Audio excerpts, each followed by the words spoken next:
Samajwadi party क्यों हार गई अपना गढ़ आजमगढ़। आजमगढ़ की हार अखिलेश यादव को चैन से सोने नहीं देगी। उपचुनाव में 5 बड़े कारणों से हारी है सपा। हार का हर कारण हम बताएंगे।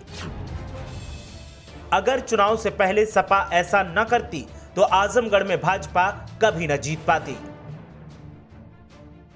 आजमगढ़ कल तक जिसे पूरा यूपी सपा का गढ़ कह रहा था, वो आज शाम होते होते डह गया। धर्मेंद्र को लेकर अति आत्मविश्वास में दिख रहे सपाइयों का मन चुनाव परिणाम ने ऐसा झकझोरा है कि शायद कई रातों तक नींद नहीं आएगी।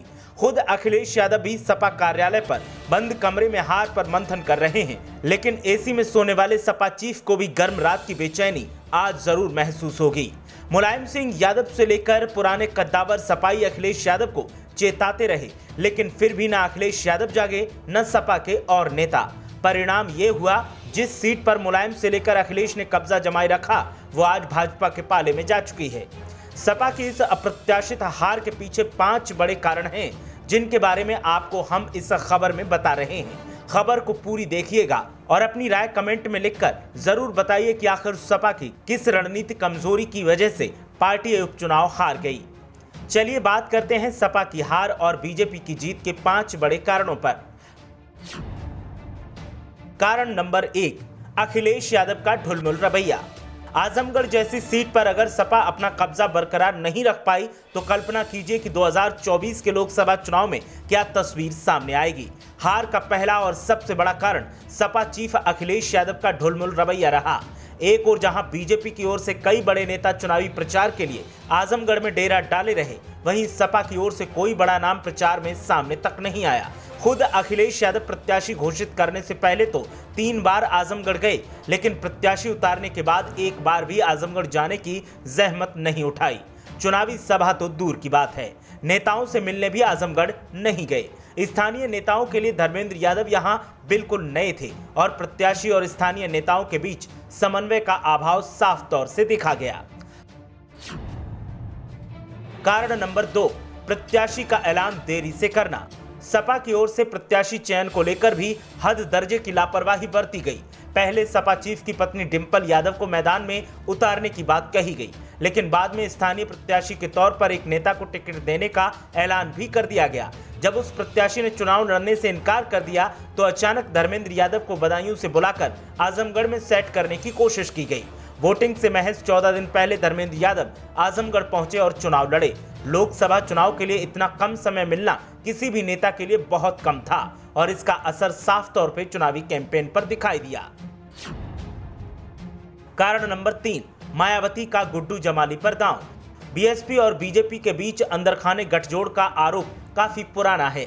विधानसभा चुनाव में भी बीएसपी ने सपा को हराने के लिए कई सीटों पर गणित सेट कर दिया था, तो उपचुनाव में भी ऐसा दिखाई दिया।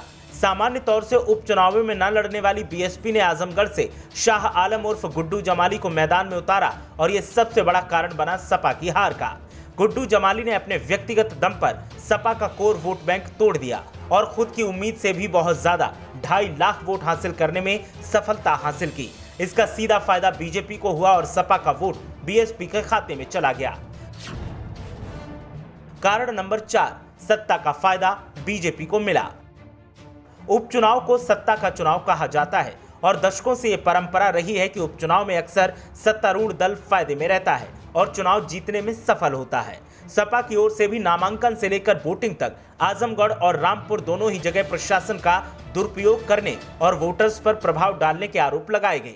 मतगणना के दौरान भी सपा प्रत्याशी धर्मेंद्र यादव ने स्ट्रांग रूम तक जाने की मांग की, लेकिन पुलिस ने उन्हें रोक दिया। उन्होंने कहा कि पहली बार चुनाव नहीं लड़ रहा हूं, 5 बार लड़ चुका हूं, कैसे नहीं जाएगा कैंडिडेट। घोटाला करना चाहते हो, हम जाएंगे स्ट्रांग रूम। मैं कैंडिडेट हूं, आप बेईमानी कराना चाहते हो, अंदर मशीन बदलना चाहते हो, अंदर मशीनें बदलने का षड्यंत्र हो रहा है, बर्दाश्त नहीं करेंगे। आजमगढ़ है, कैंडिडेट अंदर स्ट्रांग रूम में क्यों नहीं जाएगा। बहस के बाद धर्मेंद्र यादव को स्ट्रांग रूम के अंदर जाने भी दिया गया। कारण नंबर 5, बीजेपी ने तोड़ दिया MY फैक्टर। आजमगढ़ में यादव और मुस्लिम वोट बैंक सबसे महत्वपूर्ण माना जाता है और इसी के बल पर सपा यहां से जीतती रही है।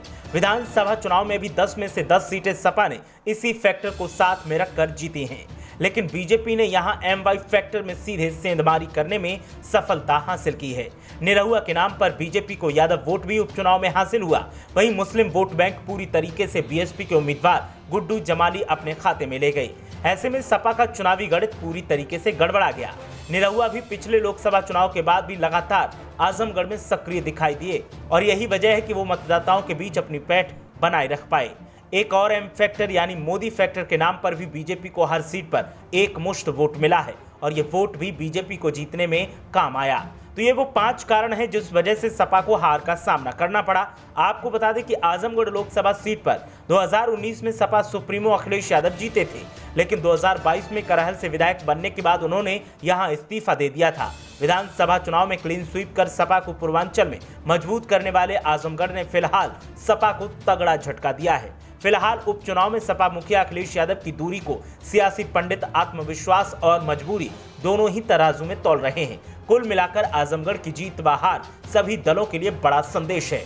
ब्यूरो रिपोर्ट, मीडिया हलचल।